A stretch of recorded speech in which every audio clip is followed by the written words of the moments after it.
Hello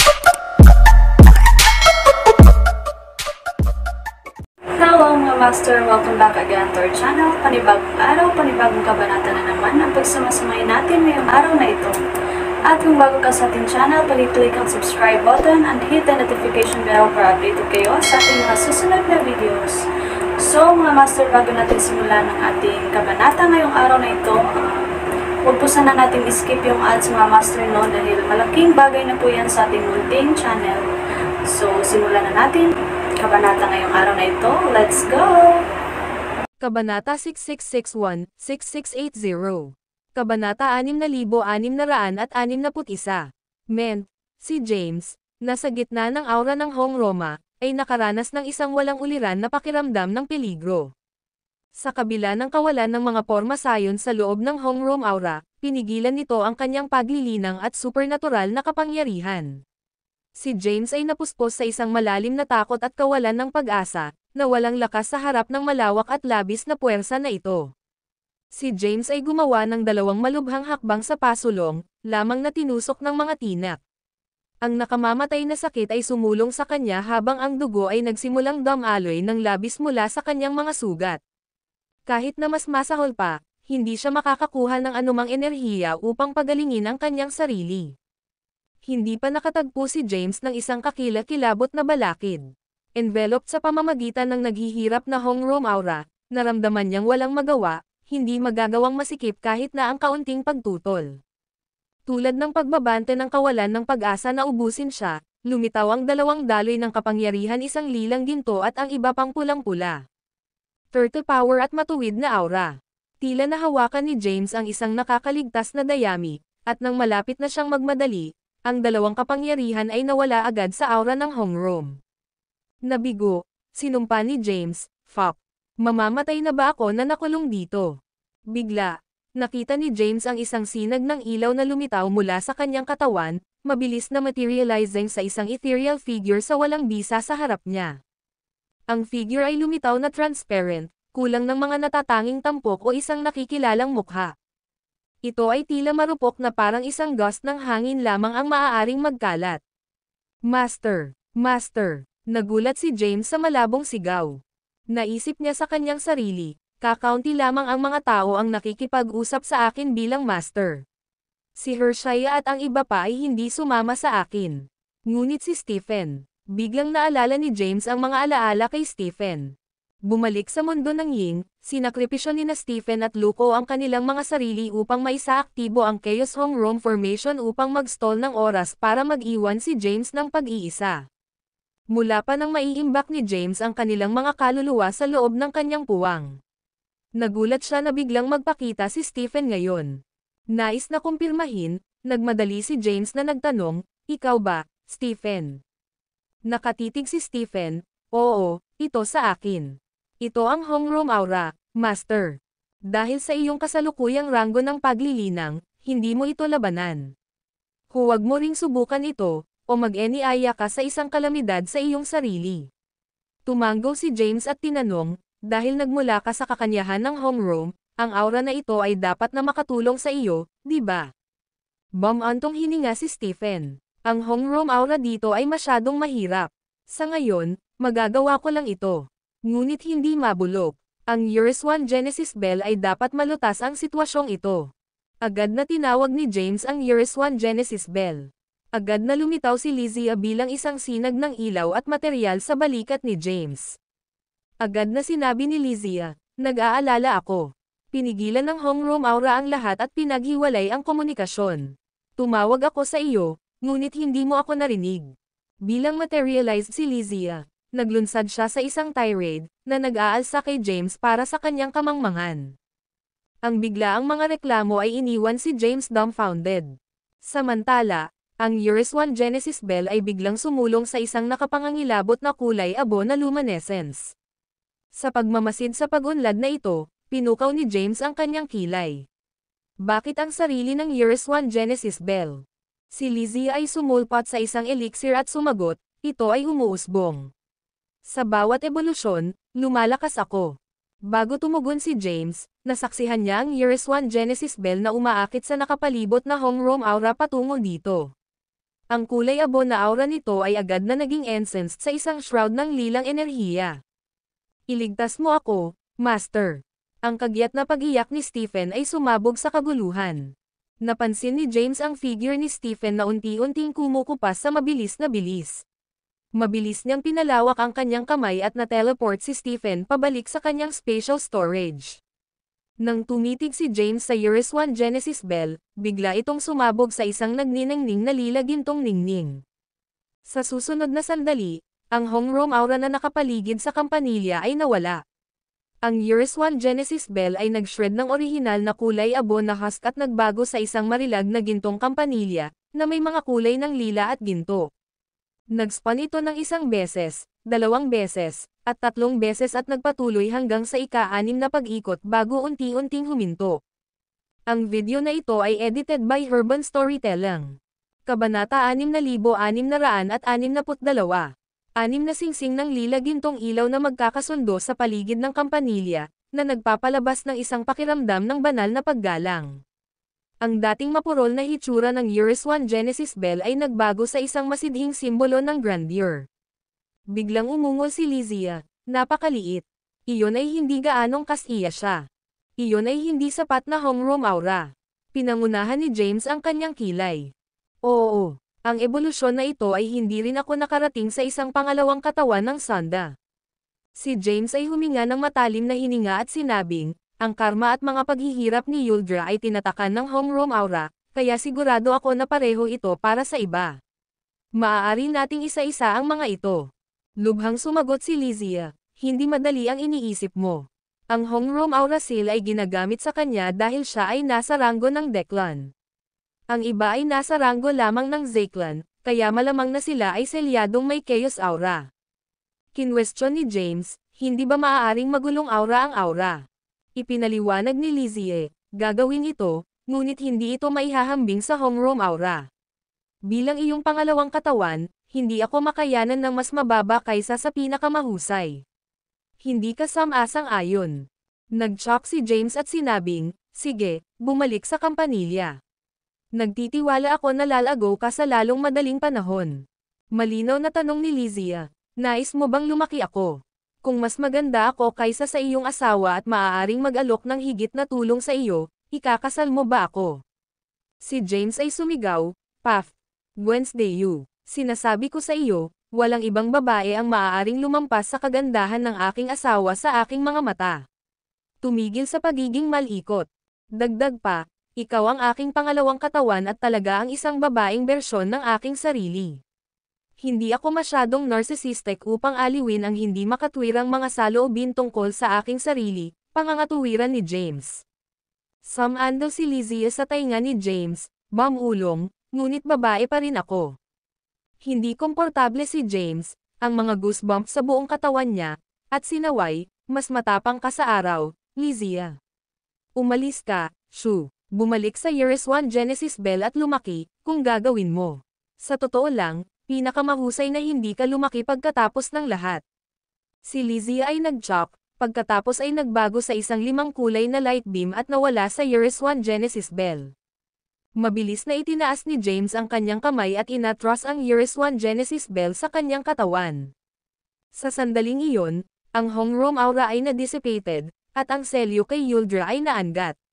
Gayunpaman, maraming mga bagong daloy ng lila-gintong enerhiya ang nagmamadali patungo sa kanya mula sa lahat ng mga direksyon, na nahuli siya sa bantay. Kasunod ng isang serye ng mga pagsabog, kahit na si James ay kahawig ng isang figure na pinahiran ng itim na karbon at puting usok na wafted mula sa kanyang ulo, siya ay hindi nasaktan. Sigaw ni James, sino ang impyerno? Gumagamit pa ba sila ng mga katangian ng sunog? Itigil na ito. Bago pa man siya makapagsabi ng higit pa, ang ilang mga lilang gintong light beam ay binaril sa kanya. Sa oras na ito, ang mga light beam ay magkakaugnay sa mga siksik na bola ng itim na enerhiya. Ang bawat isa ay detonated sa epekto, na pinakawalan ang isang menacing black mist. Si James ay nag-activate ng hakbang na Terrace Astride at form ng Dawn Blaze, na umiiwas sa mabangis na pagsalakay at mabilis na muling lumitaw sa tabi ni Yuldra. Si Egor, Diaz, Galen, at Sasha, na lumilitaw na malinaw na nababahala, ay nagtitipon ng kanilang lakas, naghanda upang iligtas si James. Nang makita ang figure na sakop sa isang hindi kilalang itim na sangkap sa harap nila, nagyelo sila sa pagkabigla. "Sino ka?" tanong agad ni Yegor. Sumimangot si Galen at sumigaw, "Ikaw ba ang demonyo na naglagay ng selyo kay Sir Yuldra? Ang ganitong hindi kilalang hitsura. Dapat itong maging demonyo." Pumayag si Sasha. Biglang tinanong ni Herodias, "Bakit mukhang pamilyar ito?" Pinahihit ni James ang kanyang mga mata nang marinig ang kanilang katawa-tawa na mga pagpapalagay. "Sinusubukan mo ba akong iligtas o patayin ako? Maaari ka bang maging mas mabait sa akin?" Ang dalawang pares ng mga mag-asawa ay nakuha. Si Herodias ay likas na tinakpan ang kanilang mga bibig at mabilis na naiwasan ang kanyang tingin. Sina Yegor at Galen ay nakatingin sa isa't isa bago mabilis na pinangangalagaan ang kanilang mga mata at lumingon upang sumabog sa hindi mapigilan na pagtawa. Ang video na ito ay edited by Urban Storytelling. Kabanata 6663. Pag-iingat sa kanila, nadama ni James na hindi nagsasalita. Nais niyang alisin ang kanyang katawan ng grime ngunit natuklasan na ito ay nanatiling matigas ang ulo sa lugar sa kabila ng kanyang pagsisikap. Galit na tanong ni James, "Ano ang tinamaan mo sa akin? Bakit hindi ko ito aalisin?" Nang marinig ito, ang dalawang pares ng mga mag-asawa na nag-snickering ay hindi na maaaring maglaman ng kanilang pagtawa. Sa sandaling iyon, si Yuldra, sa panig ni James, ay tahimik na inalis ang kanyang karma. Dahan-daang binuksan niya ang kanyang mga mata at ipinahayag, ginamit nila ang anino ng orb. Biglang tumalikod si James at tinanong, "Ano sa mundo iyon? Bakit imposibleng linisin?" Ngumiti si Yuldra kay James at ipinaliwanag, "Ang Shadow Void Orb ay kapansin-pansin. Maaari itong makatiis sa lahat ng uri ng kaagnasan, kabilang ang Tai Chi Aura. Kinuha nila ang kanilang pinakamalakas na card ng trumpeta upang matulungan ka." Sagot ni James, "Walang magawa, ngunit hindi ako sinaktan ng aura ng homeroom. Ngayon, gusto ko lang malaman kung paano ko ito mapupuksa." Panipi. Yuldra chuckled, stroking ang kanyang mahabang puting balbas. "Kailangan nating bisitahin ang Elysium Nova. Si Fela ay magkakaroon ng solusyon." Hindi nagsalita si James. Ngumiti si Yuldra at sinabing, "Salamat sa pagsira sa akin. Tila ikaw ay tunay na pag-asa. Bilang kapalit, tutulungan kita sa pagkuha ng dalawang mahahalagang bagay." Pinangunahan ni James ang kanyang mga browser, nagtanong, "Sigurado ka bang itinaas ang selyo?" Ang mabait na ngiti ni Yuldra ay nanatiling hindi nagbabago. Nang walang anumang nakikitang kilusan, 6 na pisikal na clones ang lumitaw mula sa kanyang katawan at nag-hover sa hangin. Lumingon si James upang maobserbahan ang kanyang kaguluhan sa yin-yang at natagpuan na ang 6 na clones na ito ay nagtataglay ng mga gintong katawan sa ikatlong ranggo ng Zeklan. Nagtataka siya kung ang mga nasa ranggo ng Deklan lahat ay may mga clone na may mga gintong katawan at lakas sa ranggo ng Zeklan. Tulad ng pagbabalik ni James sa katotohanan, napagtanto niya ang katawan ni Yuldra ay naglalabas ng isang mahiwagang lila-asol na ilaw, na kumot sa kalangitan. Ang mga tumayo sa presensya nito ay hindi makakatulong ngunit madama ang pangangailangan na isumite dito. Maging si James ay nasakop at hindi mapigilan ang kaunti. Si Galen at Sasha sa malayo ay pinigilan ng lilang asol na ilaw at lumuhad sa lupa, kahit na hindi na matapang na itaas ang kanilang mga ulo. Si Yegor at Herodias, ang mga magsasaka ng kapangyarihan ng Turta, ay nanatiling hindi naapektuhan ng lila asol na ilaw, na nakatayo ng diretsyo ng walang kakulangan sa ginhawa. Gayunpaman, nakikita ni James na itinulak nila ang kanilang kapangyarihan ng Turta at matuwid na aura sa kanilang mga limitasyon upang pigilan ang pagsugpo hanggat maaari. Nasaksihan nito, nagulat si James sa kanilang pakikibaka upang tumayo sa harap ng lakas ng ranggo ng Deklan. Nakaramdam siya ng pasasalamat na hindi sila nakipagpulong kay Tai Chi sa 33 langit. Kasabay nito, si James ay nagyuzi sa kung gaano katagal maaaring mapanghawakan ni Yegor at Herodias laban kay Tai Chi. Naabot ni Yuldra ang ranggo ng Xerxo Deklan, samantalang si Tai Chi ay nasa ranggo ng Soma Deklan. Malawak ang agwat sa pagitan ng kanilang mga ranggo. Pagkaraan ng ilang sandali, sinabi ni James, "Dapat mong bawiin ang iyong mga kapangyarihan ngayon." Ang supernatural na kapangyarihan ng isang tao sa ranggo ng Deklan ay talagang pambihira. Ang video na ito ay edited by Urban Storytelling. Kabanata 6664. Yuldra ay nagpapanatili ng isang malabong ngiti, ang kanyang pag-iingat na hindi nag-iisa bilang lilang asol na ilaw ay nawala. Sa sandaling iyon, sina Galen at Sasha ay lumitaw na pinatuyo ng kanilang paglilinang at gumuho sa lupa na may mabibigat na tinak. Si Egor at Herodias ay nagpakawala ng mga hininga, na nagkalat sa kanilang mga kapangyarihan. Bigla, sinabi ni Yuldra, naiintindihan ko ang iyong mga kadahilanan, binata. Ngunit gayunpaman, inaasahan kong maunawaan mo ang pagkakaiba-iba ng lakas sa pagitan mo at Yeria. Naiintindihan ko, ang ranggo ng Declan ay tunay na nakakatakot. Dapat kong sabihin sa iyo na bumaba ako sa ranggo ngayon at nasa pinakamababang ranggo lamang ng Xerxo Declan.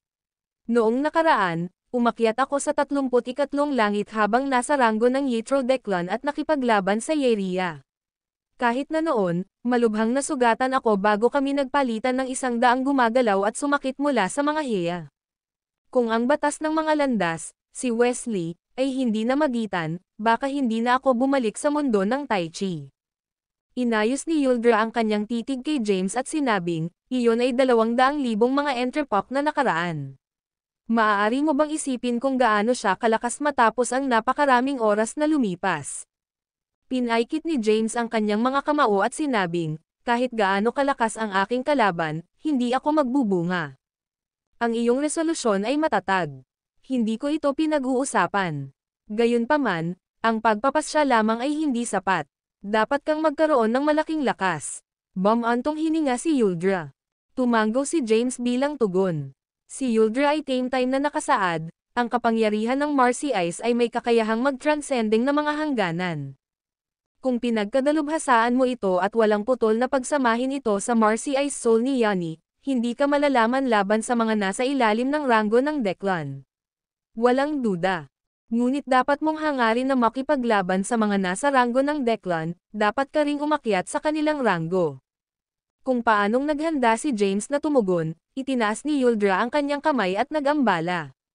Hayaan kang mag-escort sa iyo sina Galen at Sasha upang makita muna si Fela.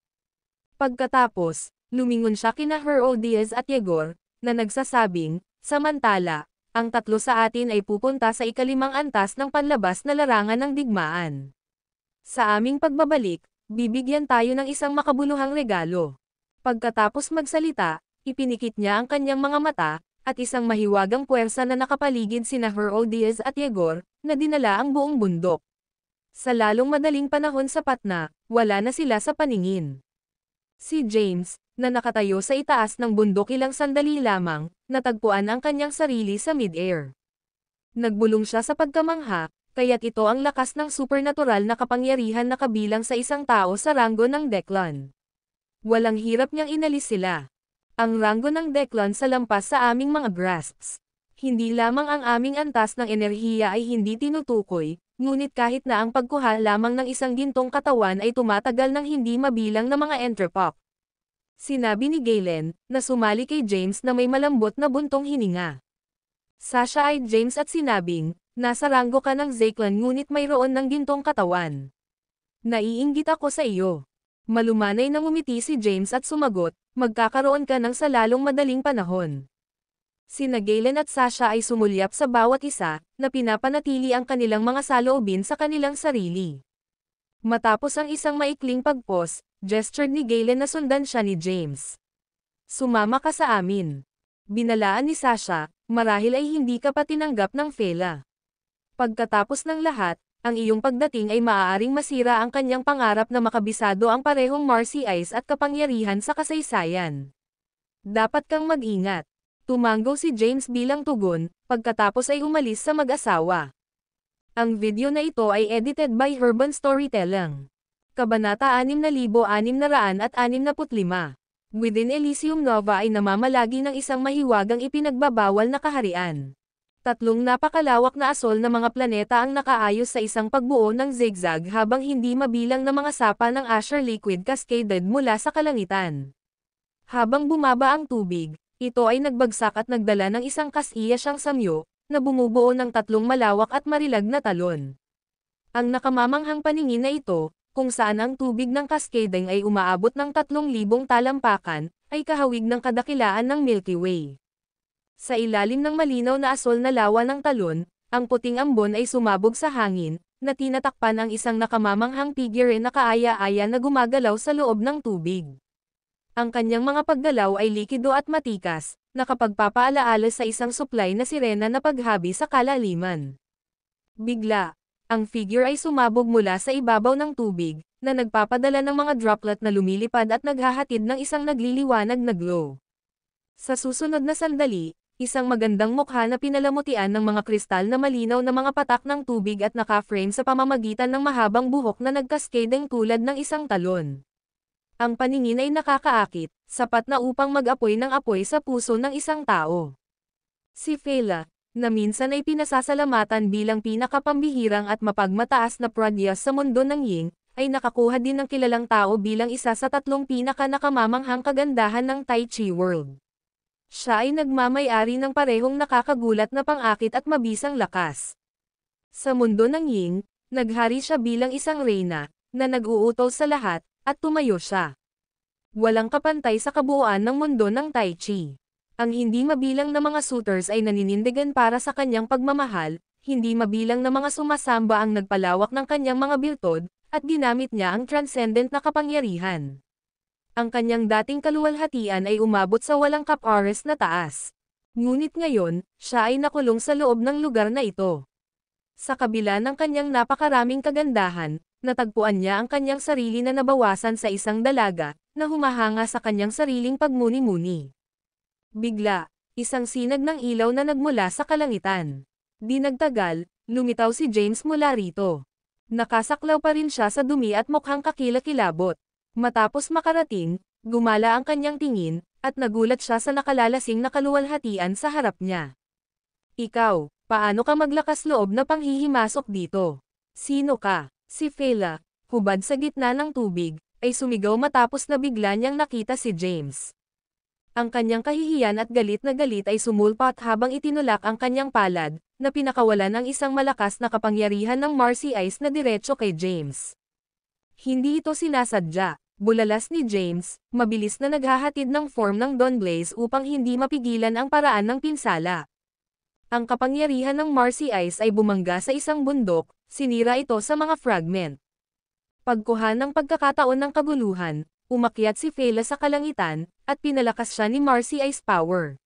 Sa ilang segundo, nakasuot siya ng isang jet black na balabal. Siya ay brimmed sa galit at malapit ng hampasin muli. Gayunpaman, itinapon ni James ang hakbang na Terrace Astride upang lumapit at mabilis na makagambala sa kanyang pag-atake. Ito ako, James. Narito ako upang humingi ng tulong, mabilis na paliwanag ni James. Si Fela ay bahagyang naabak upang marinig ang kanyang pangalan. Tiningnan niya ang figure na natatakpan sa madilim na sangkap at nagbuntong hininga. Magsalita tayo sa lupa, utos ni Fela, pagkatapos ay bumaba sa isang malaking bato. Bumantong hininga si James at sinabing, mayroon kang isang mahusay na figure, ngunit kulang pa rin ito kumpara sa aking asawa. Ano ang sinabi mo? Ang tono ni Fela ay tumulong. Si James chopped awkwardly at naskan ang paligid, na nagsasabing, hinahangaan ko ang mga paligid. Ito ay isang magandang lugar. At mayroon din itong mainit na tagsibol. Sabihin mo lang sa akin kung bakit ka narito, sigaw ni Fela, pagkatapos ay lumipat upang maghanda ng isang mainit na tsaa. Tiningnan siya ni James at tinanong, wow, pinasasalamatan mo pa rin ang iyong sarili sa tsaa. Tinitigan siya ni Fela ng isang nakasimangot. Bahagyang nahihiya si James. Tinuro niya ang kanyang sarili at sinabing, narinig ko na ikaw lang ang makakatulong sa akin. Agad na hinawakan ni Fela ang sitwasyon. Umupo siya at tinanong, ginamit ba nila ang anino ng orb? Tumanggo si James sa kumpirmasyon. Ang video na ito ay edited by Urban Storytelling. Kabanata 6666. Siguradong ginawa nila ang kanilang makakaya. Pahayag ni Fela, at inilapag ang isang tasa ng tsaa sa harap ni James. Maaari akong tumulong, ngunit may kondisyon. Nanatiling tahimik si James, naghihintay sa kanyang mga tuntunin. Tumingin sa kanya si Fela at sinabing, medyo simple lang. Gusto ko lang malaman ang tungkol sa kasalukuyang estado ng Ying World at kung paano umunlad ang Marcy Ice Power. Nakangiting tumango si James at nagpatuloy sa pagsasalaysay ng lahat ng kanyang naobserbahan at narinig sa Ying World. Pagkaraan ng ilang sandali sa pakikinig, napakunot ang noo ni Fela habang sinabing, naabot lang ni Hador ang 3rd Zeklan rank. Hindi nakakagulat na pinangunahan niya ang Ying World sa napakahirap na sitwasyon. Napabuntong hininga si James. Kayong mga lalaki ay nalinlang ni Zymer J habang sila ay nahulog sa mga pukana ng Tai Chi. Sa asensya, ito ay halos parehong sitwasyon. Dahan-daang itinaas ni Fela ang isang umuusok na tasa ng tsaa at sinabing, namana mo ang Marcy Ice Soul ni Sir Yani, kaya iyong tadhana nagabayan ang Ying World pabalik sa dati nitong kaluwalhatian. Ano ang itinuturing mong kaluwalhatian? Nakangiting tanong ni James. Natahimik si Fela at sumimsam sa kanyang tasa habang pinag-iisipan ang tanong nito.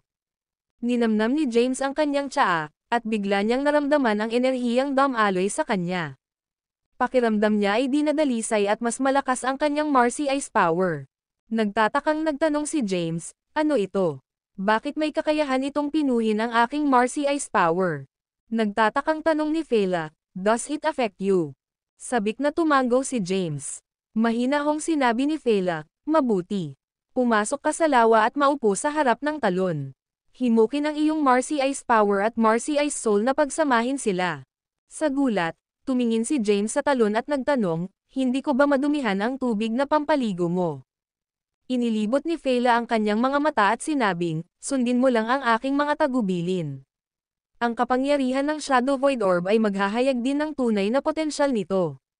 Tumayo si James at kinuha ang teapot sa mesa bago tumungo sa pond. Nang mapanood si James na nag-transform sa isang light beam at bumulusok sa talon, napabuntong hininga si Fela at nagbitiw sa kanyang ulo. Ikaw ang tunay na kahalili ni Sir Yani. Marahil ito lang ang aking kapalaran. Bulong ni Fela, pagkatapos ay itinulak ang kanyang kamay pasulong, na pinakawalan ang kanyang Marcy Ice power patungo sa talon. Ang bughaw na talon ay biglang nagbago sa isang spectrum ng 7 kulay at pinalibutan si James. Biglang may lumitaw na figure sa tabi ni Fela at naging isang dalagang nakasuot ng itim na damit.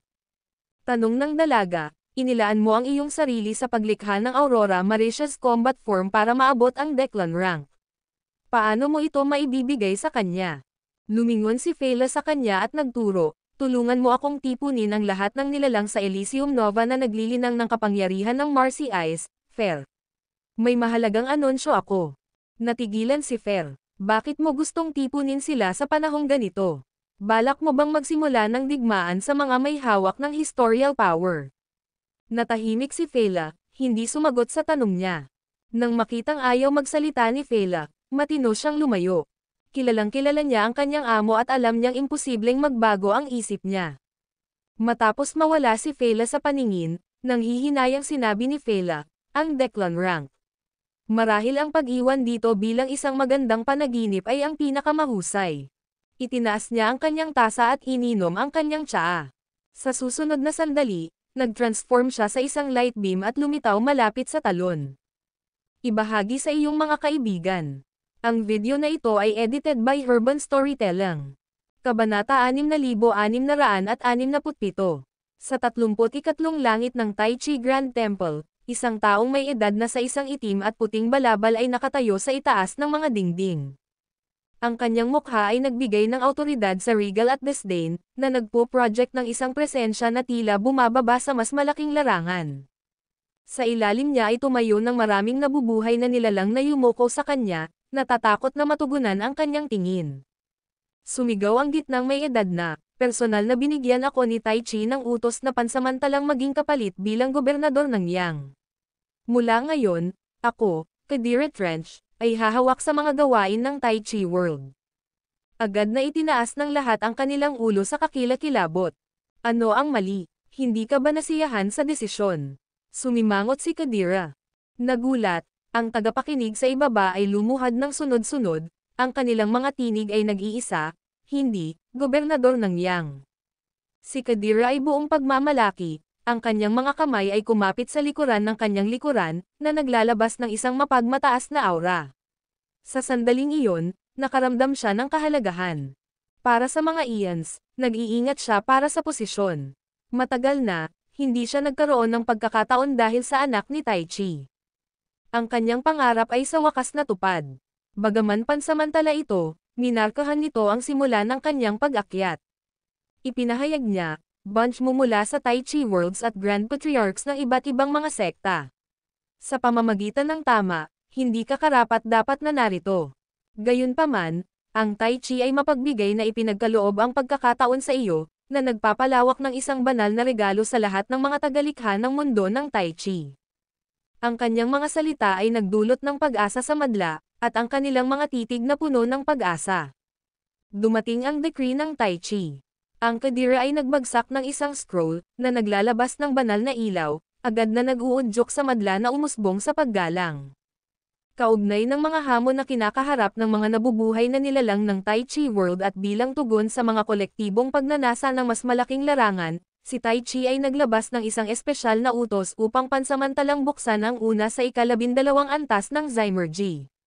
Ang mga mapagkukunan ng paglilinang ay magagamit sa lahat na nais na itulak sa ranggo ng Zeklan. Panipi. Sa mga salitang ito, ang isang alon ng kaguluhan ay dumaan sa natipon na madla. Maraming mga mag-aaral ang sumabog sa masidhing talakayan. Ang pagbubukas ng 12 antas ay tulad ng isang panaginip. Ang biglaang pag-anunsyo ay nahuli sila sa bantay, pinupuno sila ng parehong pagkamangha at kasiyahan. Ito ay pambihirang balita. Ang pag-unlock ng 12 antas ng Zymergy ay mag-aalok sa amin ng isang bihirang pagkakataon upang malampasan ang Genesis. Sa katunayan, ang kabutihan ng Tai Chi ay maliwanag. Isinasaalang-alang niya ang mga pagnanasa at pagpindot sa mga pangangailangan ng lahat ng nabubuhay na nilalang. Panipi. Alam kong hindi kami inabandonan ni Tai Chi at pinahihintulutan ang demonyo na masira ang ating mga mundo. Ang pag-unlad na ito ay nagdudulot ng pag-asa sa lahat ng mga nilalang. Maaari nating masaksihan ang paglitaw ng higit pang mga powerhouse. Sa gitna ng mga murmurs ng natipon na mga nilalang, dalawang figure na nakaluhod sa mga dulo ng karamihan ng tao ay nagpalitan ng naguguluhan na sulyap. Ito ay walang iba kundi ang mga makalangit at lupa na mga banal, kilalang mga numero sa ilalim ng Skynet. Matapos makunan ng Zymergy, napapailalim sila sa kontrol ng kapangyarihan ng Tai Chi. Sa panahong ito, nakatagpo sila ng maraming mga boons at sa wakas na abot ang pagkumpleto ng ika-9 na pagdurusa ng Years One Day Rango. Gumawa din sila ng mga gintong katawan at matagumpay na pumasok sa ranggo ng Zeklan. Gayunpaman, alam nila na hindi ginawa ito ni Tai Chi dahil sa kabaitan. Sa halip, ito ay isang kinakalkula na diskarte upang manalo ang kanilang mga puso at hatiin ang mga ito. Ang video na ito ay edited by Urban Storytelling. Kabanata 6668. Nakinunan kasama nila ay ang mga ninuno ng Tai Chi World, tulad ng Matanaya ng Iustas Sect, Zayden at Zolani ng Timaeus Sect, at Izert mula sa Yakiz Sect. Ang mga individual na ito ay dating iginagalang na mga eksperto na kilala sa loob ng mundo ng Tai Chi, gayunpaman ang kanilang paglilinang ay huminto dahil sa pagsugpo. Gayunpaman, pagkatapos ng kanilang mga pakikipagsapalaran sa Zymergy, nakamit nila ang mga gintong katawan at umakyat sa ika-5 ranggo ng Zeklan o mas mataas. Ngayon, sila ay mga transcendent na powerhouse. Sa kabila ng kanilang bagong lakas, natagpuan nila ang kanilang mga sarili na walang katayuan o dignidad sa pagkakaroon ng iba pang mga powerhouse sa loob ng Tai Chi Grand Temple. Katahimikan. Itinaas ni Kadira ang kanyang kamay sa hangin upang hush ang mga ito. Ang mga nakaluhod na nilalang ay tumahimik agad, at ang kanilang mga titig ay naayos sa kanya ng may sabik na pag-asa. Ipinahayag ni Kadira na may awtoridad, ang pinakamahina dito ay nasa ika-5 ranggo ng Zeklan. Bilang gobernador ng Yang, ipinahayag ko dito ang pagtatatag ng Tai Chi Guardians na tumayo sa una sa Zymergy hanggang ika-12 antas. Ang isang alon ng kabuluhan ay lumusot sa karamihan ng tao. Ang bawat isa ay nagpapakita ng labis na kasiya siyang mukha. Upang maglingkod bilang isang Tai Chi Guardian ay upang hawakan ang isang posisyon ng banal na awtoridad sa ilalim ng Tai Chi. Kahit na hindi ito isang kahanga-hangang katayuan, binigyan sila ng pagkakataon na makakuha ng isang ausiya. Sa kanila, ito ay isang paglukso patungo sa mahusay na taas. Inihayag ni Kadira, ang mga tagapag-alaga ng unang antas ng Zymergy ay ang mga celestial at lupa. Ang mga celestial at lupa na sagas ay lumabo ang kanilang mga browser. Agad silang dumiretso at hinawakan ang kanilang mga kamay patungo sa Kadira. Si Kadira ay sumigaw, ngayon na ipinapalagay mo ang mga tungkulin bilang mga tagapangalaga ng Tai Chi, umaangkop lamang sa iyo na lumuhad at yumuko bago ang kanyang rebulto. Ang mga celestial at lupa ay nagyelo. Bakit ang pag-aalangan? Nakasisire ka ba ng mga order? Nagdilim ang mukha ni Kadira. Si Zayden ay nakipag-ugnay, na nagsasabing nanginginig, tumigil sa paglaban. Kahit na kayong dalawa ay malapit kina Yegor at Herodias, wala ka kundi ang kanilang mga alipin.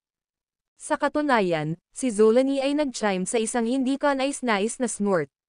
Ang mga oportunidad at kapalaran na ipinagkaloob sa iyo ni Tai Chi ay dapat sapat upang ipakita ang kanyang halaga para sa iyo. Dagdag pa ni Izert, sa katunayan, kung wala ang biyaya ng Tai Chi, imposibleng pumasok sa ranggo ng Zeklan. Kayo ay hindi dapat maging matigas ang ulo. Naz-anay na sila sa mga kakulangan at hindi maaaring maging independente ngayon. Sa antas na naabot namin sa paglilinang, ang langit at kapangyarihan ng lupa ay wala na. Sa pagtatapos ng kanilang pangungutya, maraming iba pang mga nilalang ang sumali, na ginagawa ang mga celestial at lupa na mga paningin na parang mga pampublikong kaaway. Sa gitna ng kaguluhan, ipinikit ni Matanay ng sekta ng Lostes ang kanyang mga mata at nanatiling hindi gumagalaw.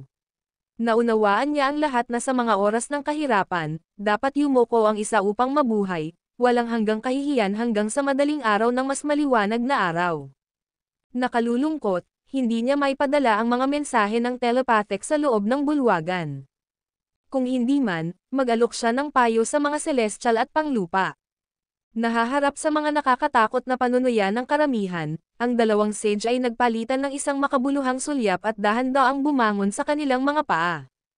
Pinaikit ni Kadira ang kanyang mga kamao at tinanong, ano ang ginagawa mo sa dalawa? Nagplot ka ba ng paghihimagsik? Biglang nakataas ang Celestial Sage at sinabing, hindi mo ba alam ang aming mga pagkakakilanlan, kagalang-galang na gobernador ng Yang? Ang video na ito ay edited by Herban Storytelling. Kabanata 6669. Kajers Brow for Road sa pagkalito. Ano ang iyong pag-insulto? Ang Celestial Sage ay tame time na sinabi, kahit na ang lupa ay naninirahan sa mundo ng Tai Chi, hindi tayo nabubuhay. Dapat mong malaman iyon. Itinaas ng lupa ang kanyang ulo at sinabi ng malamig, kami ay mga pagpapakita ng YINYANG aura. Sa makatuwid, ang aming mga ores ay higit na higit sa mga nilalang lamang. Kahit na pansamantalang kumukuha ka bilang gobernador ng Yang, dapat akong magtanong, ikaw ba ay isang buhay na pagkatao o isang pagpapakita ng aura? Ang ekspresyon ng Kadira ay tumigas, ganap na nawalan ng mga salita. Nagpatuloy ang Celestial Sage. Sa pagkakaalam ko, hindi siya ipinanganak mula sa enerhiya o Tai Chi, Yeria. Sa katotohanan, siya ay isang mortal na nakamit ang lakas sa pamamagitan ng paglilinang. Sa makatuwid, ang kanyang pagpilit sa ating paggalang ay lumalabag sa likas na pagkakasunod-sunod at ang batas ng mga landas. Sa sandaling iyon, ang isang kolektibong pagkabigla ay dumaan sa bulwagan habang pinapaalalahanan sila ng mga pinagmulan ng celestial at earthly sages. Bagaman hindi sila pambihirang mga powerhouse, ipinanganak pa rin sila ng yin-yang aura.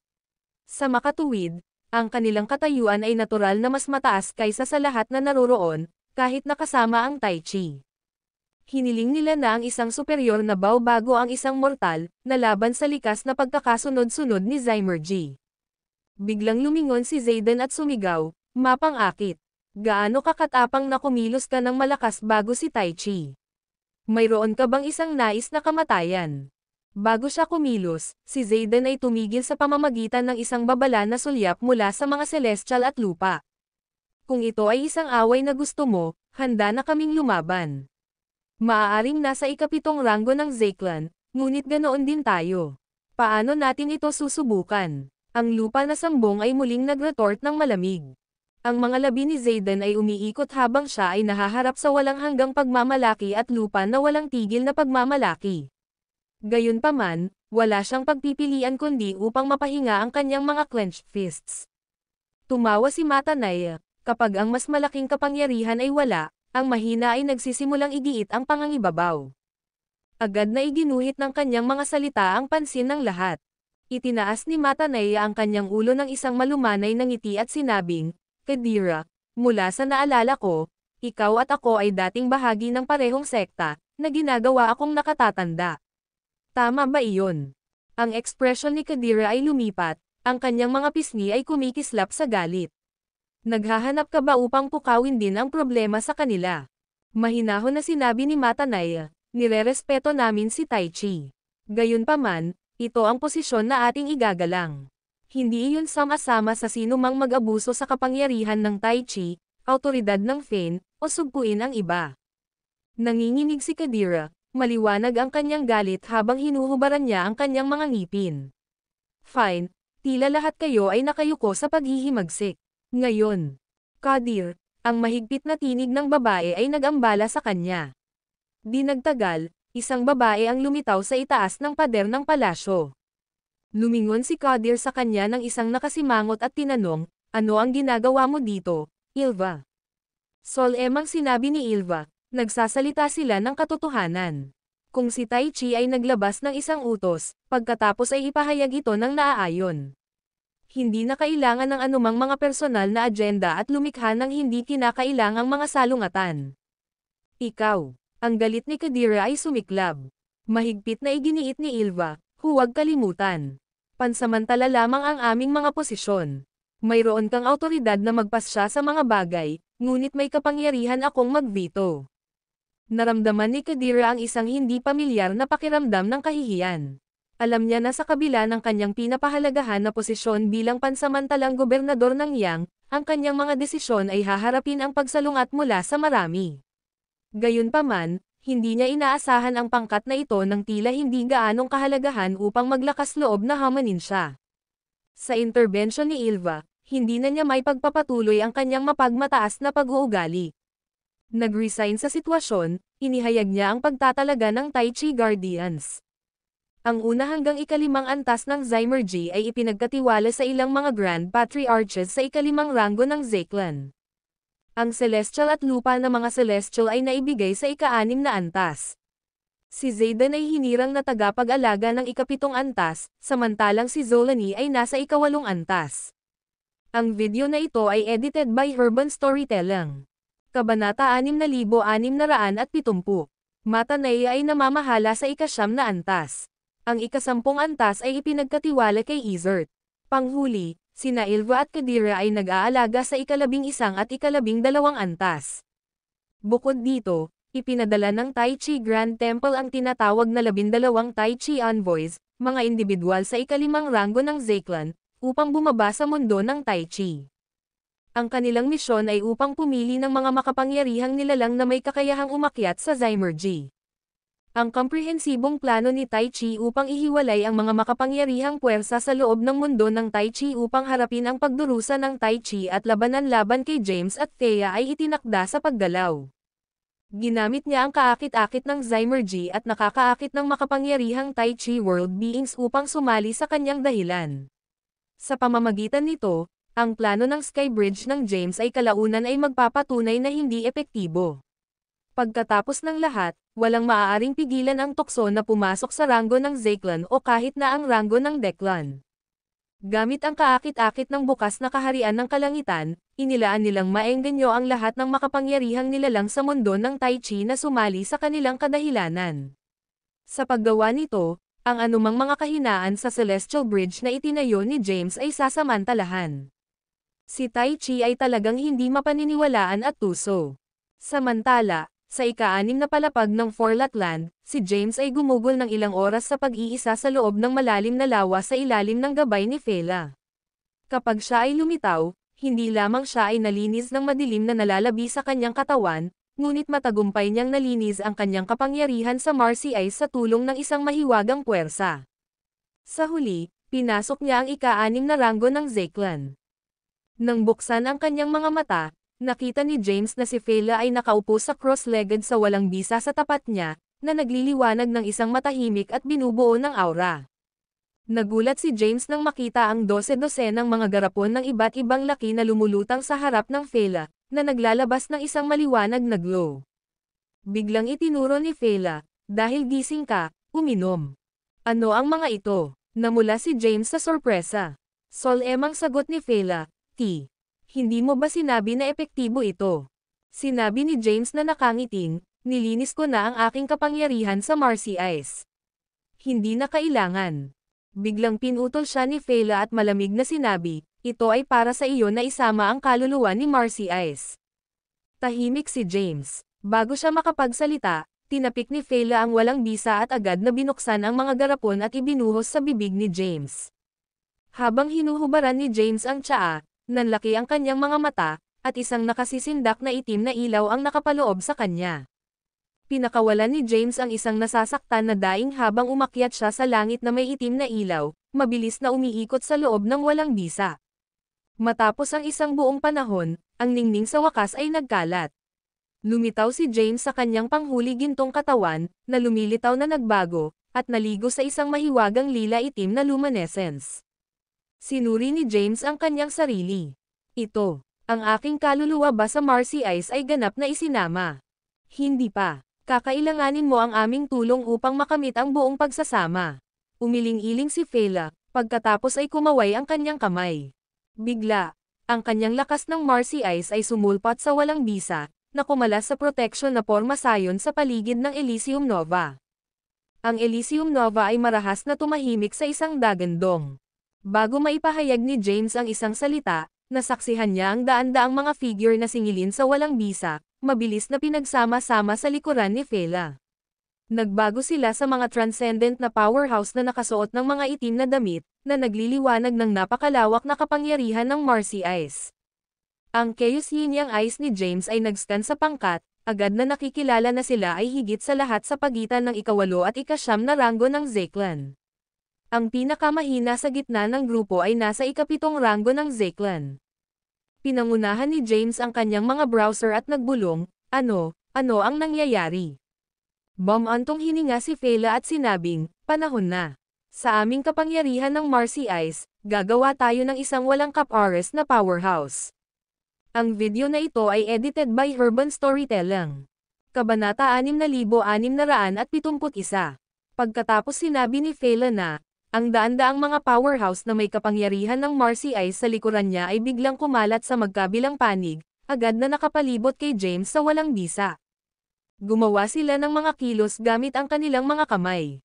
Ang nakasisindak na kapangyarihan ng Marcy Ice ay nagtipon at nabuo ng isang malaking itim na bola ng enerhiya. Ang daan-daang mga powerhouse sa itaas ng ika-8 ranggo ng Zeklan ay nag-aktibo ng kanilang mga supernatural na kapangyarihan ng sabay-sabay. Malakas sila. Nakakatakot ang eksena. Maging si James na dumaan sa maraming bagay ay nagulat. Simulan ang sakripisyo. Sigaw ni Fela. Itinulak niya ang bola ng enerhiya na nabuo ng kapangyarihan ng Marcy Ice kay James. Sakripisyo. Anong sakripisyo? Natigilan si James. Binaril niya ang isang sinag ng kapangyarihan ng 3 kulay na hindi sinasadya. Agad itong tinamaan ang bola ng enerhiya ng Fela. Maghintay. Inalis niya agad ang kamay niya. Nagulat, tinanong niya, Fela, ano ang ibig mong sabihin dito? Anong sakripisyo? Dahil napagpasyahan naming isama ka sa Marcy Ice Soul ng Grand Patriarch, syempre, dapat tayong magsakripisyo. Malamig, sinabi ni Fela, sa ganitong paraan, maaari naming itulak ka at tulungan kang maabot ang ranggo ng Chaos Ilumita. Pagkatapos, ang aming pangarap ng daan-daang libong mga panahon ay maaaring matupad. Nang marinig iyon, si James ay nabigo. Ito ay tulad ng hinulaang niya. Si Fela at ang pangkat ng mga powerhouse na may kapangyarihan ng Marcy Ice ay nais na isakripisyo para sa Grand Patriarch, na tinutulungan ang huli sa pagsasama ng kaluluwa ng Marcy Ice ng Marcy Ice Combat Form at pagpapalakas ng kanyang paglilinang. Ang pangkat ng mga powerhouse ay isang mabaliw na pag-iral. Bukod kay Fela, hindi pa nakilala ni James ang natitira. Paano sila makikilos sa ganitong paraan kung kailan ito ang kanilang unang pagkakataon na pagpupulong? Sa isang mababang tinig, sinabi ni Fela, James, kailangan mong tanggapin ang sakripisyo. Nakasil kami dito ng maraming taon. Naghihintay kami sa araw na ito. Umaasa ka namin para sa Mauritius Battle Form Power. Nagmana ka rin ng pag-asa ng Grand Patriarch. Dapat mong tuparin ang aming nais. Nang marinig niya iyon, sumimangot si James. Hindi ba ito bumabagsak sa ranggo ng ritual? Maaari kitang tulungan na itaas ang selyo. Ang selyo ni Sir Yuldra ay naangat, kaya hindi mo kailangang gawin ito. Si Fer, na pinakamalapit kay Fela, ay biglang nagsabi, ano ang paggamit ng pag-angat ng selyo? Ang bawat isa sa atin ay naging pinuno ng isang lugar. Sino ang hindi nais na maabot ang ranggo ng Graveries? Gayunpaman, dahil sa daang-libong taong selyo na ito lang ang maabot natin sa buhay na ito. Hindi natin mapapasok ang ranggo ng Declan. Kung hindi mo nais na gawin ito, mapapanood lamang natin ang ating pagbaba at paglaho. Hindi mo maiintindihan ang sakit. Itinaas ni James ang kanyang ulo at huminga ng malalim. Mukha siyang walang magawa. Pakiramdam niya ay parang bumalik na siya sa pamilyar na eksena at nakilala muli si Bifren. Imposibleng makatakas mula sa kapalaran. Sa oras na ito, biglang sumigaw si Fela, James, dahil kami ay mula sa parehong sekta, mangyaring panatilihin natin ang aming huling bakas ng dignidad. Nais mo bang mamatay tayo ng walang dignidad at may kahihiyan? Ang mukha ni James ay twitched. Kapag siya ay magsasalita, siya ay naantala ni Lysia. Master, ito ang kanilang kapalaran. Tanggapin mo lang ito. Alam kong sa palagay mo ay makalabas sila sa ranggo ng ritual at maabot muli ang rurok sa pamamagitan ng pagtulong sa kanila na itaas ang selyo. Ngunit kailangan kong sabihin sa iyo ng isang malupit na katotohanan. Kahit na ang kanilang mga seal ay itinaas, hindi sila makakapasok sa ranggo ng Declan sa buhay na ito. Sa iyong kasalukuyang lakas, hindi mo ito may save. Alam mo ba na para sa mga powerhouse sa kanilang antas, kung hindi sila makapasok sa ranggo ng Declan, ang pamumuhay ay mas masahol kaysa sa pagkamatay. Hindi nila matatanggap ang katotohanan na ang kanilang ranggo ng paglilinang ay titigil doon o bumaba. Naririnig iyon, huminga si James ng isa pang malalim na paghinga. Ang video na ito ay edited by Urban Storytelling. Kabanata 6672. James, ang sitwasyon ng pangkat na ito ng mga powerhouse, ngunit ang mga inaasahan ay masyadong mabigat para sa kanya. Natatakot siya na pababayaan niya sila. Sakay, biglang inunat ni Fela ang kanyang mga kamay. Isang malaking bola ng enerhiya ng kapangyarihan ng Marcy Ice na tumungo sa kanya ng mabilis. Magtulungan tayo. Dapat niyang tanggapin ito. Ito ang kanyang misyon. Panipi. Kasunod nito, ang daan-daang mga powerhouse na nakapalibot kay James ay bumaril ng mga bola ng enerhiya ng Marcy Ice Power. Sa isang sulyap ng isang mata, napapaligiran si James. Sa oras na ito, hindi lumaban si James. Alam niya na ito ang kanyang responsibilidad bilang alagad ni Yanni. Sa susunod na segundo, ipinikit niya ang kanyang mga mata. Habang siya ay nakabalot sa lakas ng Marcy Ice, dahan-daang pinaikot siya. Kasabay nito, ang mga gintong buto ay nagsimulang sumipsip ng kapangyarihan ng Marcy Ice. Pinino nito ng walang katapusang. Sa instant na iyon, ang lila-itim na ilaw na pinalabas mula sa panghuli gininto ang katawan ay agad na natakpan ang lugar. Ang mga powerhouse sa paligid ni James ay patuloy na nagsasagawa ng kapangyarihan ng Marcy Ice. Inalis nila ang kanilang lakas kay James at sinubukan ang kanilang makakaya. Paulit-ulit ang ikot, ang kapangyarihan ay patuloy na naimbento sa kanya, at ang katawan ni James ay mas maliwanag. Di nagtagal, ang isang babaeng powerhouse na may lakas ng labanan sa Marcy Ice ay nagpakawala sa lahat ng kanyang paglilinang. Bigla, itinaas niya ang ulo at tumawa. James, inilalagay ko ang aking pag-asa sa iyo. Pagkatapos, sumabog ang kanyang katawan sa hangin. Ang isang malaking hindi kilalang gintong katawan ay agad na nakabalot sa crepe myrtle energy ng Hazif. Bumaril ito sa kalangitan at nawala ng walang bakas. Bumukas ang mga mata ni James at pinapalakpakan ang kanyang mga kamao. Naramdaman niya na parang may kumukuha ng kanyang puso. Saan napunta ang aking gintong katawan? Siyempre, kinuha ito ng mahusay na lupang pangkasaysayan, sagot ni Lysia, ngunit ang kaluluwa ay nasa paligid. Kailangan ko bang pumunta at kolektahin ito? Kailangan ko bang magtanong? Sigaw ni James, Lysia, hindi ba ako puso? Alam kong nag-aalala ka, sabi ni Lysia. Sa Eurus 1 Genesis Bell, siya ay sumabog sa katawan ni James. Sa pamamagitan ng isang tunog ng tunog, tumungo siya sa walang bisa kung saan sumabog ang babaeng nakatira. Pagkatapos, ang Soul Energy Ball na kasing laki ng isang kamao ay kinuha ng Years 1 Genesis Bell. Pagkatapos nito, isa-isa, ang mga powerhouse na nagkaroon ng kanilang paglilinang ay sumabog matapos ipahayag ang kanilang huling mga buntong hininga at kalungkutan. Ang kanilang mga gintong katawan ay nawala. Isa-isa, ang mga bola ng kaluluwa ay kinuha ng Years 1 Genesis Bell na kinokontrol ng Lysia. Ito ay isang trahedya na paningin. Kasabay nito, ito ang unang pagkakataon na lahat ay nagkakaisa. Kung ang mga kapangyarihan na nilikha ng mga nabubuhay na nilalang ay nais na kilalanin ng mahusay na lupang pangkasaysayan, maaari lamang nilang gamitin ang mga malupit na pamamaraan upang sumulong. Sila ay mga powerhouse na dating malakas sa mundo ng Tai Chi. Ang bawat nabubuhay na nilalang ay nakaranas ng hindi mabilang na mga paghihirap, panganib at kalamidad. Ngayon, gayunpaman, ang lahat ay naging mga inaasahan, para kay James at sa Marcy Ice Power. Unti-unti, may mas kaunti at mas kaunting mga powerhouse na nakapaligid kay James. Halos maramdaman niya na ang kaluluwa ng Marcy Ice na may kapangyarihan ng Marcy Ice sa kanyang katawan ay ibinuhos ng walang katapusang daloy ng kapangyarihan ng labanan ng Marcy Ice. Ang hitsura nito ay nagbago din mula sa isang itim na bead hanggang sa lila itim. Ito ay spun crazily. Habang ang kaluluwa ng Marcy Ice na umiikot ay umabot sa kritikal na punto, sumabog ito ng malakas na bang at umikot sa laki ng kamao ng isang sanggol. Nagpakita ito ng tatlong kulay, lila, itim at pula. Ito ba ang ikapitong ranggo ng Zeklan? Tanong ni James. Ang video na ito ay edited by Urban Storytelling. Kabanata 6673. Kung paano, habang ang kapangyarihan ng Marcy Ice ay patuloy na nagbubuhos, ang kaluluwa ni Marcy Ice na orihinal lamang ang laki ng mukha ng isang sanggol ay lumawak muli. Ito ay higit sa maraming beses na mas malaki kaysa sa dati. Pagkatapos, sumabog ito muli, nagiging lila, itim, pula, at asol. Ang ikawalong ranggo ng Zeklan. Nabigla si James, ngunit nanatili pa rin siya.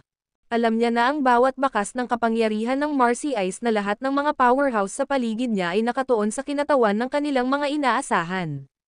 Inaasahan nila na ang kapangyarihan ng Marcy Ice ay maaaring kilalanin ng mahusay na lupang pangkasaysayan at tunay na maabot ang ranggo ng Deklan. Sa ganitong paraan lamang ang kanilang daan-daang libong mga entrepok ng paghihintay, pagdurusa at sakripisyo ay mahalaga.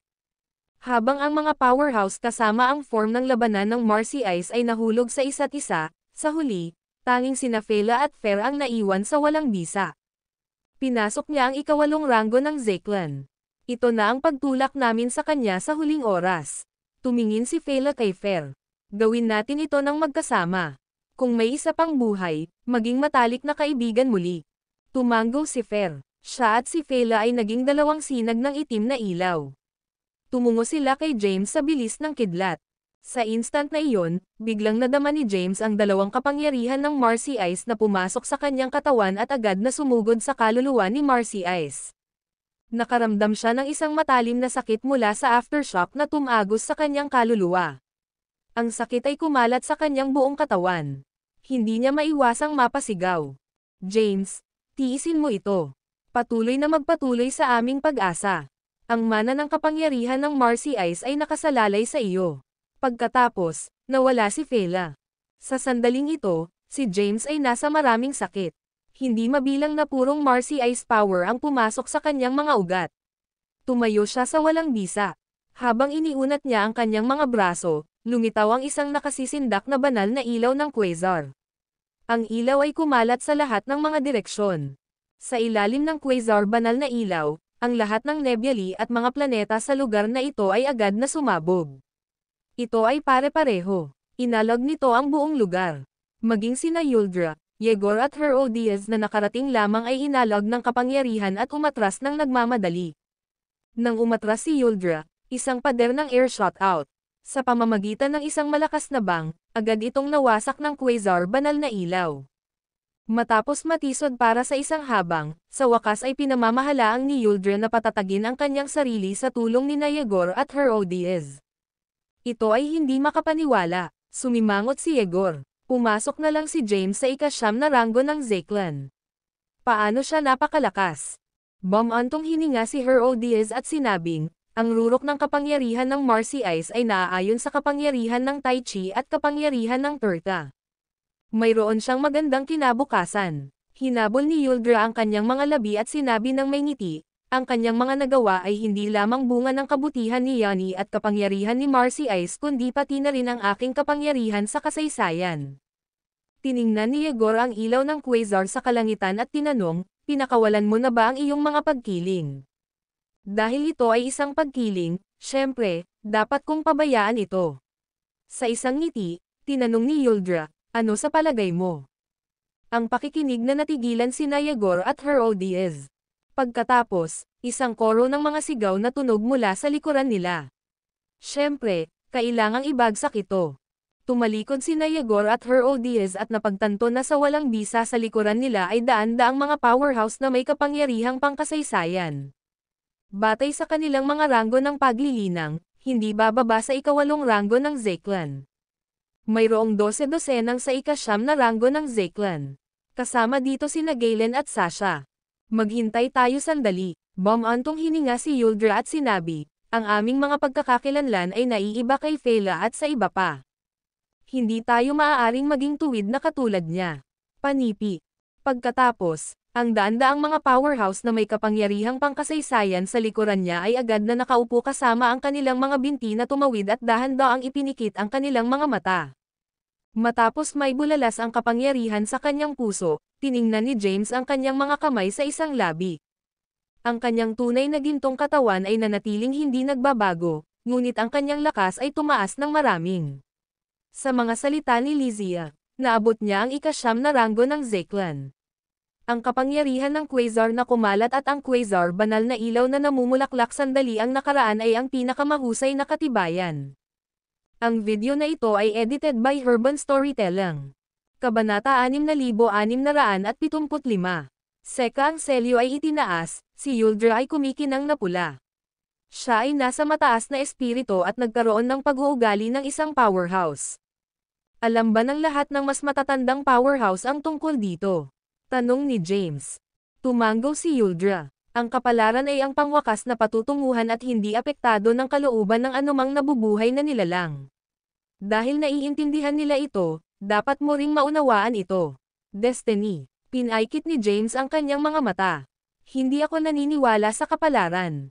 Huminga ng malalim si Yuldra.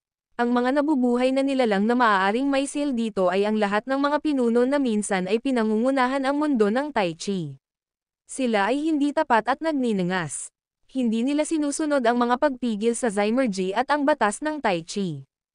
Hindi rin nila sinusunod ang tinatawag na kapalaran. Panipi.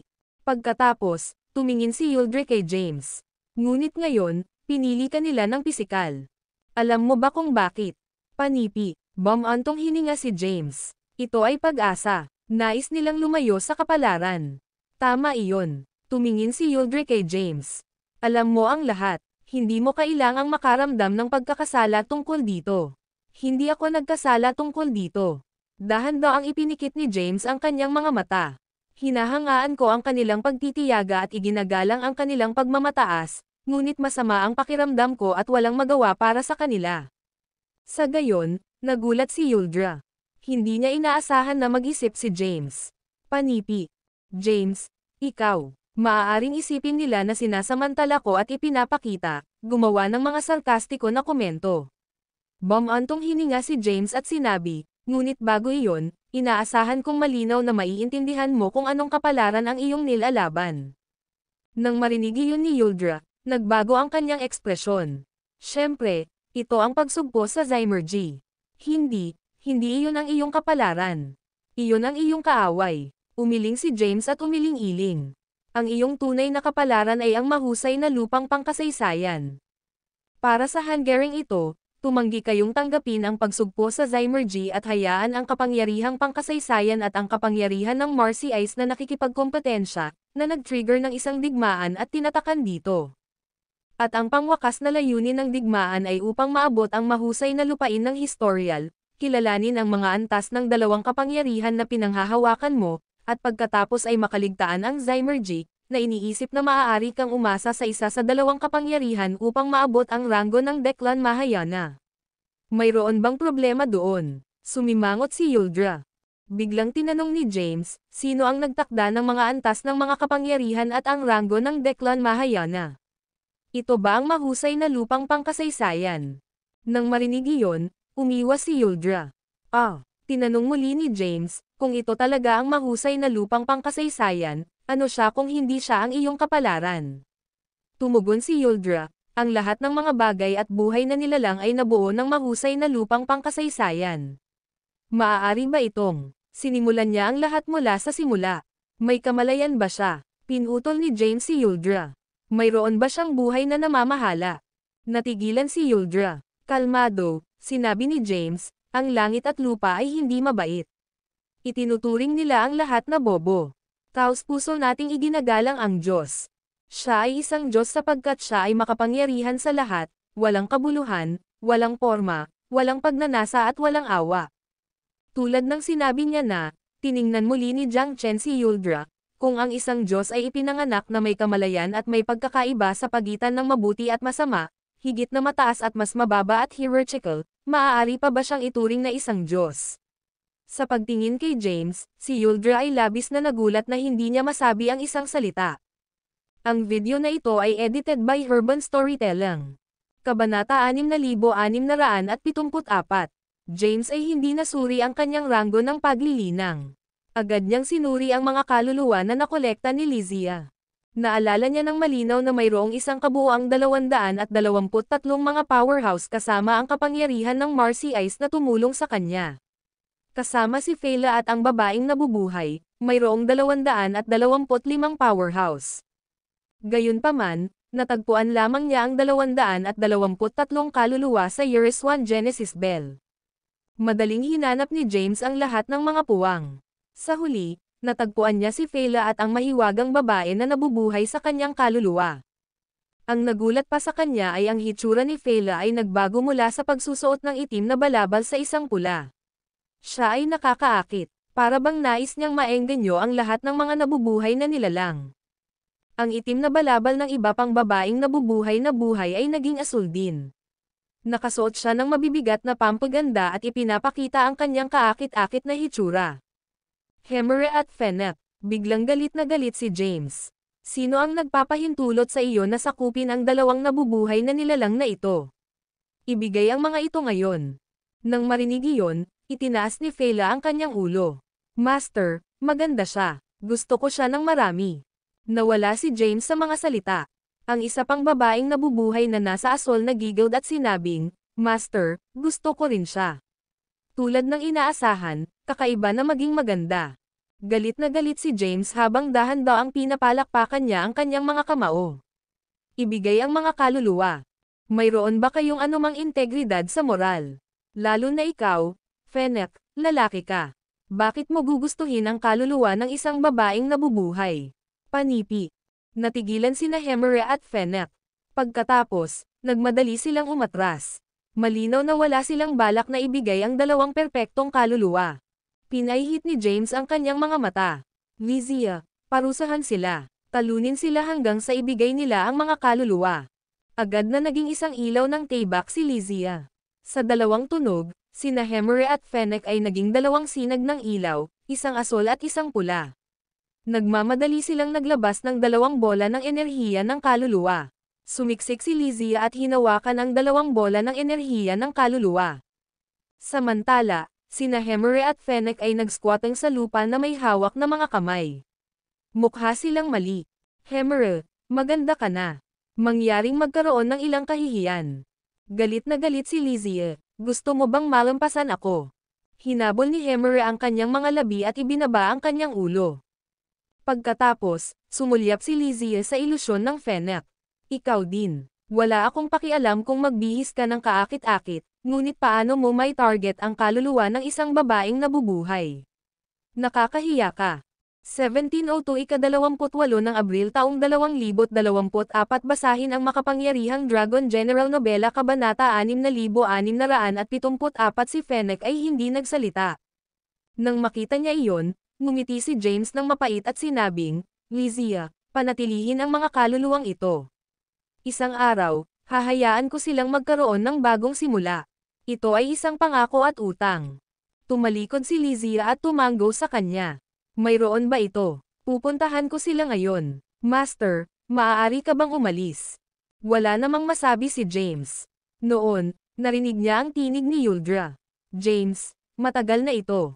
Nang marinig iyon, iniwan ni James ang kaluluwa ng kaluluwa at tiningnan si Yuldra na lumitaw sa harap niya. Ang video na ito ay edited by Urban Storytelling. Kabanata 6676. Dahil hindi na siya ang Diyos, sino ang namamahala noon? Ipinagpatuloy ni James, ito ay lamang na ang kanyang kapangyarihan ay mas malaki kaysa sa atin. Iyon ang dahilan kung bakit siya naging pinuno ng lahat ng nabubuhay na nilalang. Kami ay pinasyahan sa kanya. Hindi ba siya ang ating kapalaran noon? Pinalawak ni Yuldra ang kanyang mga mata. Napakalaki ng kanyang bibig kaya ito ang laki ng isang itlog. Tumanggi kang tanggapin ang kapalaran, ngunit lumikha ka ng isang kapalaran para sa iyong sarili. Inihayag ni James ang bawat salita. Dahil sa kapalaran na ito, ikaw ay nagdusa sa selyadong lugar na ito hanggang sa binigyan mo ako ng lahat ng iyong paglilinang. Pagkatapos lamang ay maramdaman mo na ikaw ay nakakuha ng pag-asa at kaluwagan. Ang iyong inaasahan ay walang iba kundi sa akin na nagdadala sa iyo ng kapangyarihan ng tiyaga upang makahanap ng isang kapalaran na hindi mo alam. Nais mong kilalanin ang iyong mga kapangyarihan at maabot ang ranggo ng paglilinang na itinakda ng kapalaran na ito. Pagkatapos, maramdaman kayong masaya, na iniisip na sa wakas ay nasira ka ng walang kapalaran. Dahil sa iyong opinyon, hanggat ang isang buhay na nilikha ay lumilikha ng kanyang sariling lakas at pumapasok sa ranggo ng Declan, siya ay nasa pantay na paglalakad na may Zymergy at mabawi ang kanyang dignidad at katayuan. Ngunit naisip mo ba ito? Tinitigan ni James si Yuldra. Paano kung ang mahusay na lupang pangkasaysayan ay hindi nakikilala ang mga kapangyarihang nilikha mo? Sa ganoon, ang mukha ni Yuldra ay twitched. Walang magawa, nagbuntong hininga si James. Upang makakuha ng isang hindi tiyak na pagkilala, nais mong isakripisyo ang lahat. Sa palagay mo ba sulit ito? Hindi ba kayo malungkot at walang magawa? Dahan-daang itinaas ni Yuldra ang kanyang ulo at huminga ng malalim. Ang mga salita ay walang ibig sabihin. Marahil si Yuldra ay napaliwanagan sa ilalim ng gabay ni James. Hayaan mo akong sabihin ng ilang higit pang mga salita na makakasakit sa iyo guys. Tumingin si James kay Yuldra. Ikaw ba ang nag-iisang nakakaalam tungkol sa mahusay na historial? Ang antas ng kapangyarihan ng lupa. Kilala ba nila si Yanni, na lumikha ng kanyang sariling Marcy Ice Power, at ang Powerhouse, na lumikha ng kapangyarihang pangkasaysayan? Panipi. Nang marinig iyon, pinalawak ni Yuldra ang kanyang mga mata. Tumingin siya kay James na may pagkabigla. Sa kanilang karunungan at supernatural na kapangyarihan, bakit hindi sila pumunta sa mahusay na lupang pangkasaysayan upang suriin ang kanilang antas ng kapangyarihan? Tinanong ni James, sa ganitong paraan, hindi ba papayagan kang pumasok sa ranggo ng Declan ng mas maaga at ibalik ang iyong dignidad at katayuan? Si Yuldra ay natitasad pa atras. Tama ka. Bakit hindi natin naisip ito dati? Ito ay dahil sa iyo ay pinasyahan ng kapalaran. Mahinahon na sinabi ni James, ngunit bilang mas mahusay na naintindihan ng dalawa na sa harap ng kapalaran at pagsugpo, ang tanging counterattack ay lakas. Pagkatapos, lumingon si James gamit ang kanyang mga kamay sa likuran at sumigaw, sa impyerno kasama si Yeria, ang batas ng mga landas at Zymergy. Dahil inalis nila ang aming dignidad at tumanggi na kilalanin ang ating mga kapangyarihan, dapat silang mabugbog hanggang sa aminin nila ito. Hanggat kami ay sapat na malakas, alalahanin ang mga ito, kahit na ang mahusay na lupang pangkasaysayan ay dapat isumite sa amin. Pagkatapos, lumingon si James at itinuro kay Yuldra. Kung nagmula ito sa wala o ilusyon, dapat silang bumalik sa kanilang posisyon bilang mga Diyos. Masisiyahan sila sa kaluwalhatian ng pagsamba, ngunit hindi sila maaaring maging mga pinuno ng lahat ng nabubuhay na nilalang. Hindi sila maaaring maging ating kapalaran o batas. Sila ang mapagkukunan at mga nagbibigay ng serbisyo para sa lahat ng mga nabubuhay na nilalang. Hindi sila maaaring magkaroon ng kaunting damdamin o kamalayan.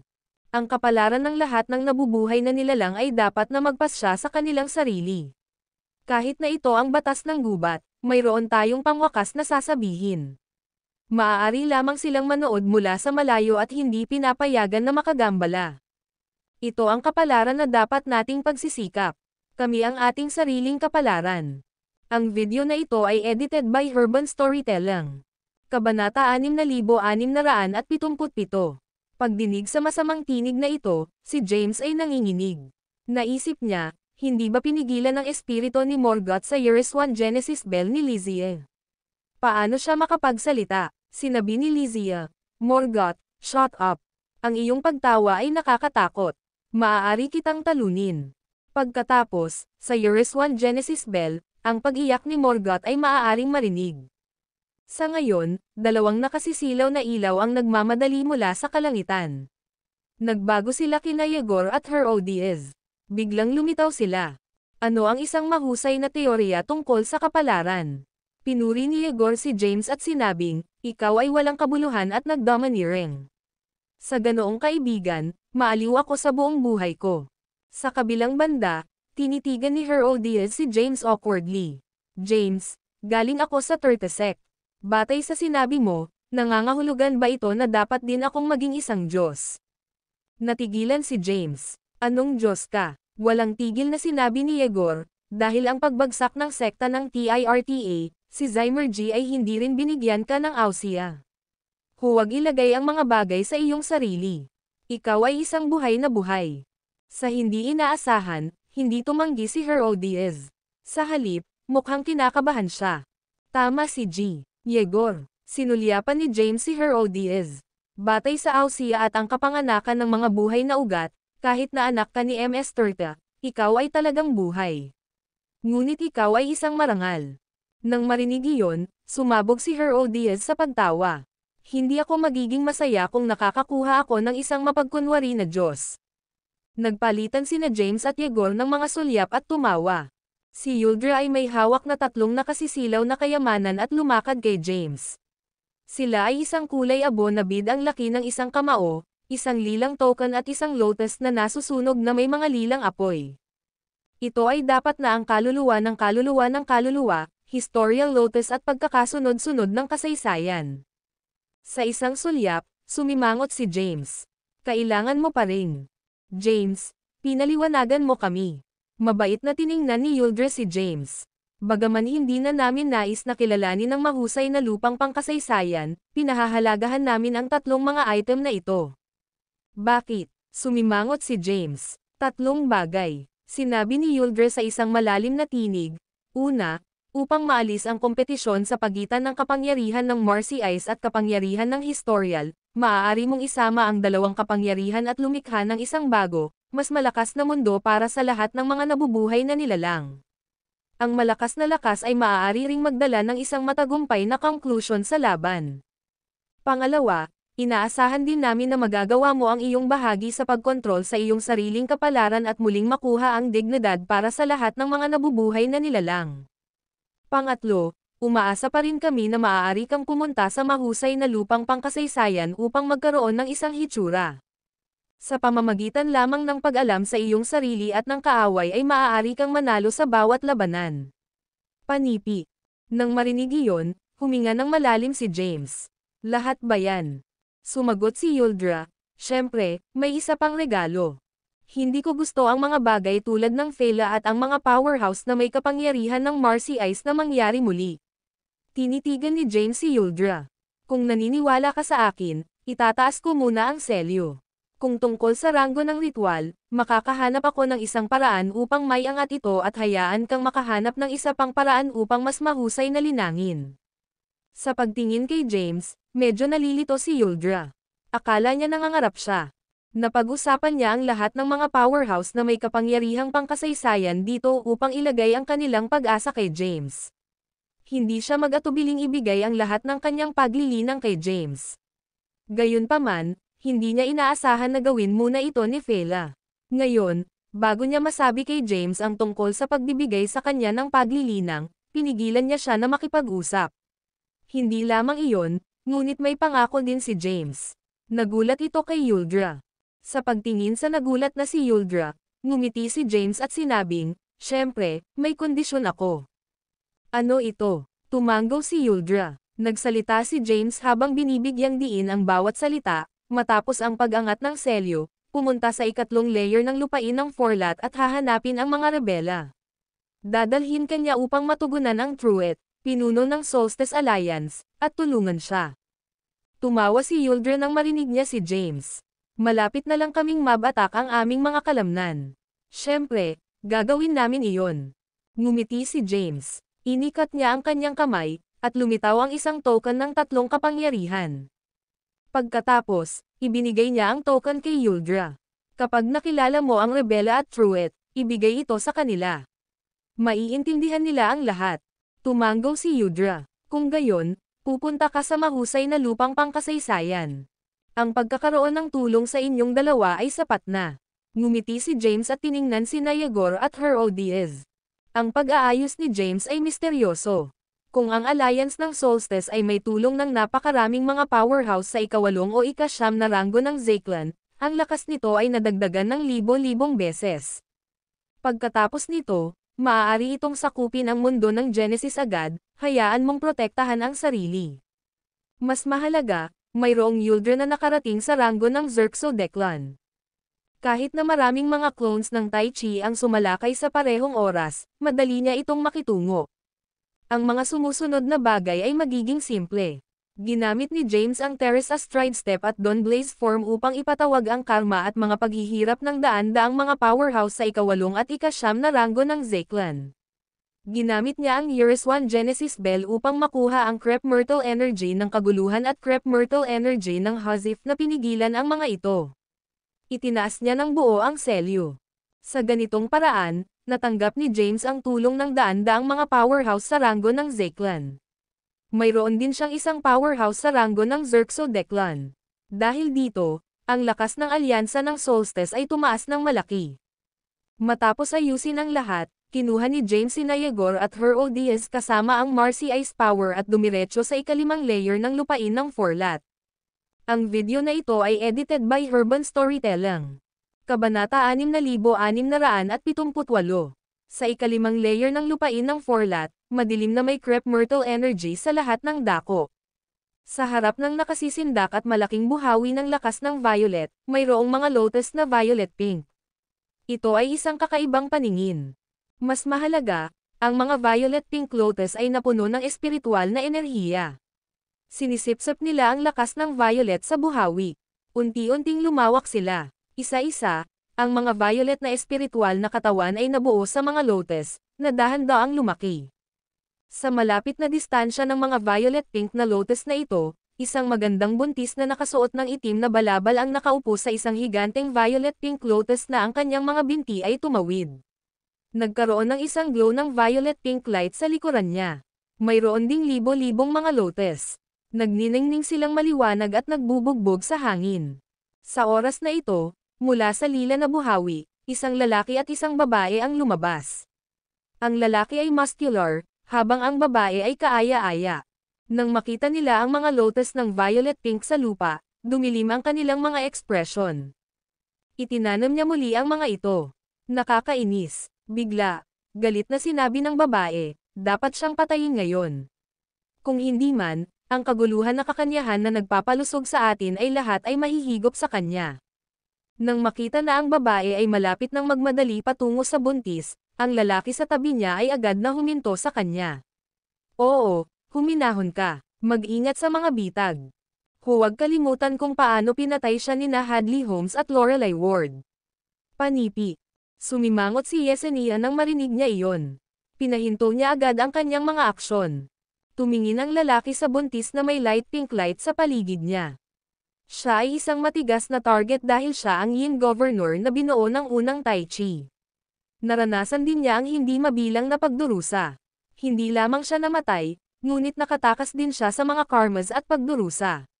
Wala siya sa batas ng mga landas.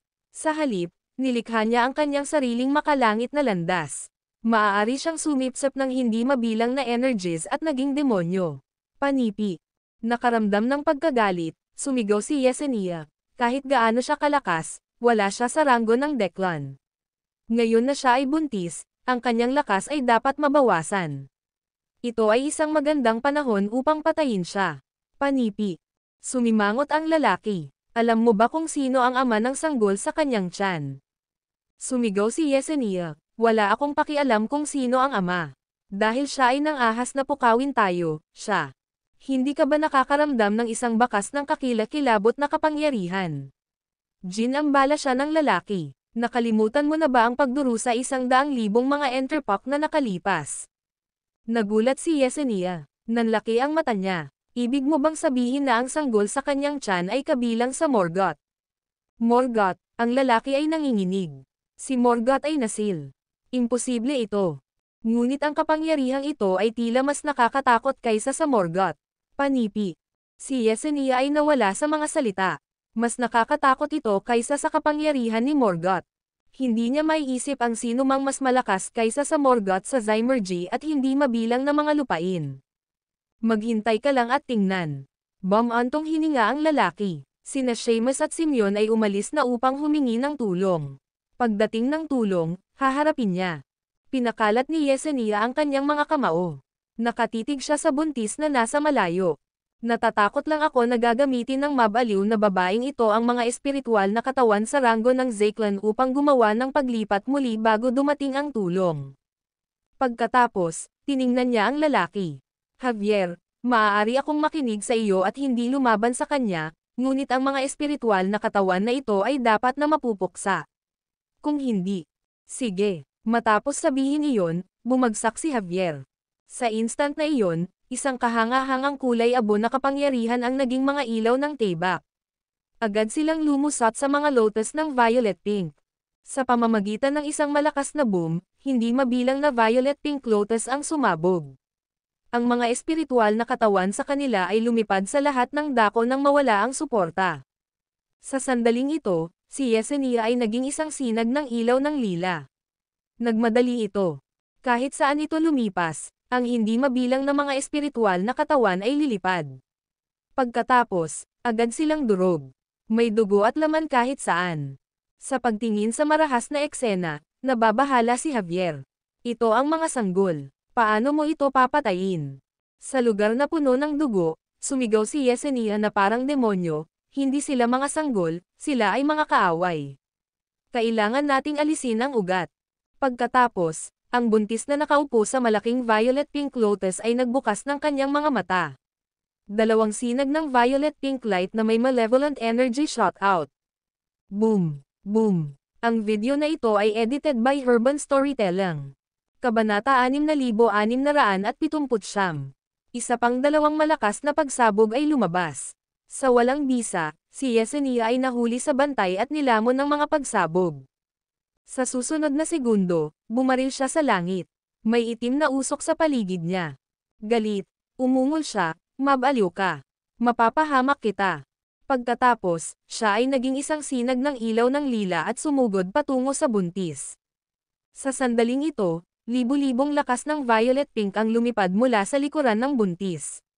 Ginabayan ng mga lotus ng violet pink, nakabalot sila ng Yesenia at pinigilan siya.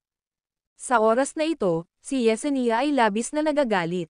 Ang enerhiya ng crepe myrtle ay dumaloy sa kanya, ngunit maaari siyang masira mula sa lakas ng violet pink.